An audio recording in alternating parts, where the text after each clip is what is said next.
So listen, this guy becomes a real-life superhero by robbing his entire town. His name is Al, and in his small South Carolina town, he isn't just some dude. He's their beloved economics professor, the smartest guy anyone knows. And he has a whole other identity. He calls himself Economan. I'm not kidding. The dude creates a whole-ass costume. It's this bright blue and yellow spandex suit with a giant yellow E blasted on the chest. He even has a custom-made red cape. And the town, they eat it up. This isn't some quiet inside joke. Al is showing up to local festivals and town parades in full gear. He's posing for pictures, holding babies, shaking hands like he's running for office. He even commissions his own theme song, a whole theme song for his superhero persona that blares out of speakers when he arrives. He's this local celebrity, this charming, goofy super genius. He's going to save them all financially. He's their guy. He's the town mascot for money, and that is the perfect cover. Because while he's out there in a cape posing for the local paper, he's also running the most trusted financial operation in the state. See, Al isn't just playing a character. He's a legitimate tenured economics professor at a local university. Students love him. The faculty respects him. He's got credibility falling out of his pockets. Then he gets a radio show, a call-in financial advice show. He's on the airwaves every week, this calm, reassuring voice telling regular people what to do with their money. He's talking about stocks, bonds, retirement. He sounds so smart, so confident. He's breaking down complex ideas for folks who work with their hands. He's their guide. After the radio show, he gets a newspaper column. Now he's in print. His face is next to a column literally titled, Ask Economan. He is building an empire of trust, layer by layer. He's the professor, the radio host, the newspaper guru, and the town superhero. He becomes the absolute final word on money for hundreds of people. They don't just trust him, they believe in him. So now with the whole town in the palm of his hand, he makes his move. He launches his own private investment firm. He tells everyone he's found a secret formula, a way to beat the market, and he makes them a promise that is pure poison. He guarantees returns, not just good returns, impossible returns.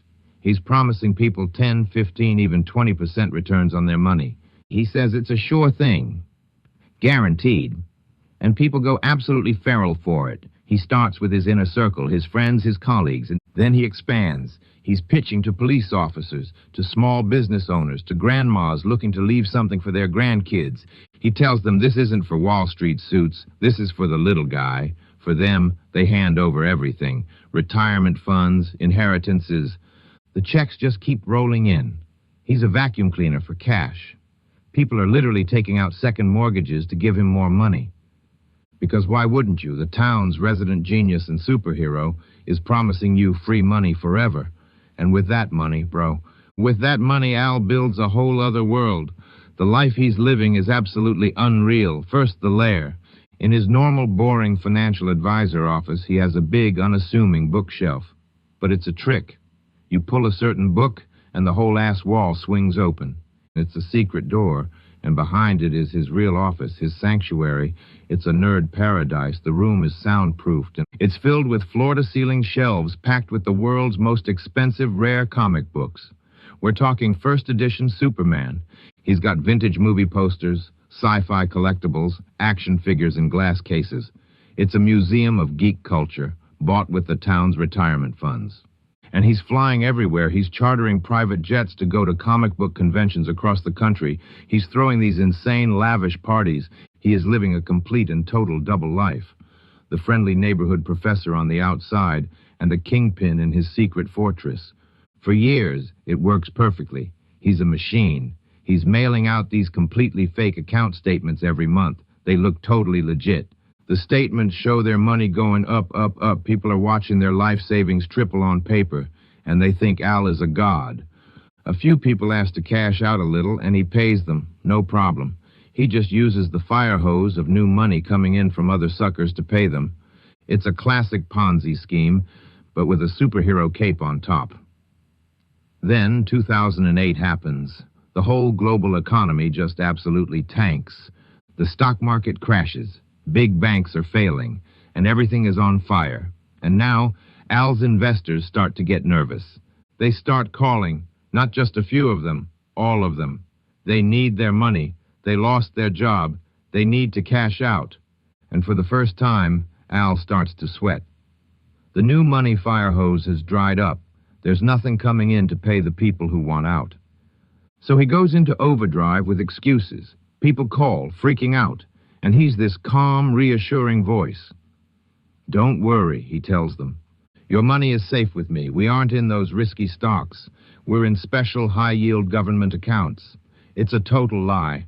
Then he tells another group their money is temporarily locked up to maximize returns.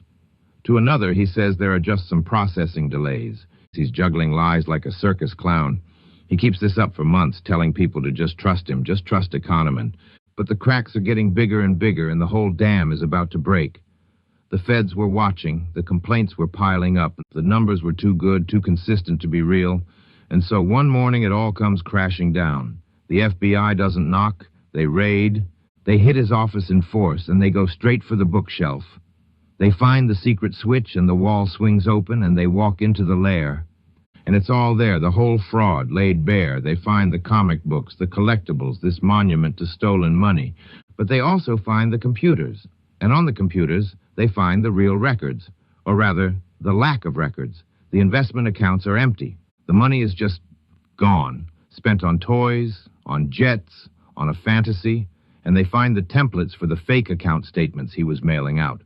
The evidence is overwhelming. He wasn't a super investor. He was just a guy with a printer.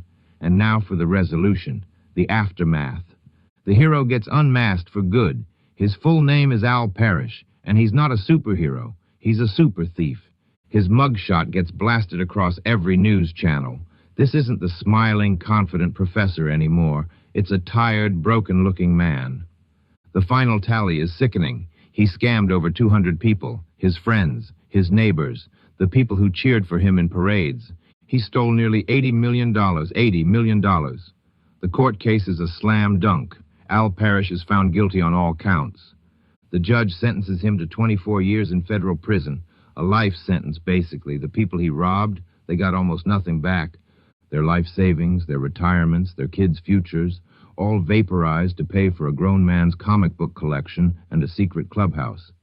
And the final punch to the gut for the entire town is seeing that one last photo. It's him, Al Parish, standing proud in his ridiculous Economan suit, grinning like he saved the world when all he was ever doing was robbing it blind.